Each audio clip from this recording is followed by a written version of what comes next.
Hello. Sorry about the background noise. I wanted to hop on here and say hello. Hope everybody's doing well. Started raining here. Enjoying the cool breeze in the covered area to be able to enjoy it in.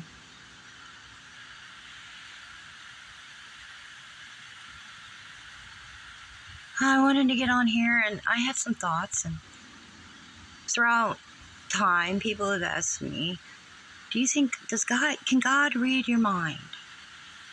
And I always answered, yes, of course he can. But then, I never really did a study on it, but I've been thinking about that a lot. And you know what? I don't believe that he intrudes on us in that way, especially non-believers. I do think, now these are just thoughts. He knows our thoughts, I know, and he can read our thoughts. I'm not saying that, but I don't think he does it to listen to our evil thoughts. No way. He knows our heart. It's wicked, he told us. So before we become believers and born again, I don't think he even enters your mind. He probably doesn't want to know. He's so holy, he can't.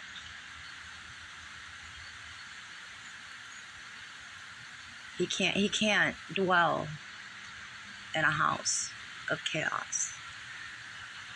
So that's why it says in the word to renew our mind.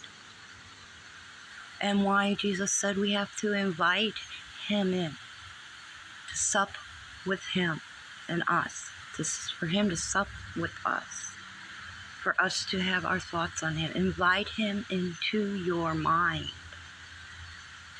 Do not push him away. There's nothing you can hide. He's seen everything we've done in our life. And he just wants to cover all that shame.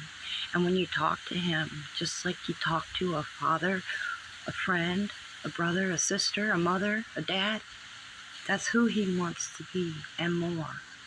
Because no one but him can come in your mind and heal all of those broken neurotransmitters. Some were caused by pharmakia throughout a child's life. The more that they can disconnect, the better they feel about themselves. Because they're so miserable. Because there's nothing but garbage in their mind. And they have never filled it with the love of Jesus. And pray for this garbage minds. And only you can change it by surrendering to Jesus. Then he comes in and he does all the rest. But you have to want righteousness. You have to want peace. And it's hard, it's like mourning. And I try to carry a smile in his love. And it's easy for the most part, keeping the peace and dwelling and meditating on him and his thoughts. But the pain in so many. So I ask all you believers that are going through what I am talking about, where you're seeing in others that mind of chaos instead of the peace of Jesus Christ, that we just pray for them, even in our minds, because when we let Jesus in, he can hear our prayers, he can hear our thoughts. It's a good thing he can't read your mind when you're being evil and rejecting him, because you don't want a record of that. But your words, there is a record of those, and why we are told to speak very little words. For who can tame the tongue? Oh. Thank you for listening. Feels like a fall or spring day, not summer. I guess the farmers are happy with all this rain, but I'm going off on a rant.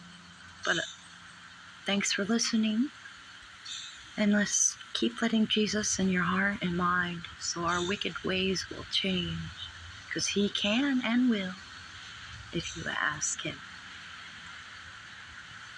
Stay ready, family.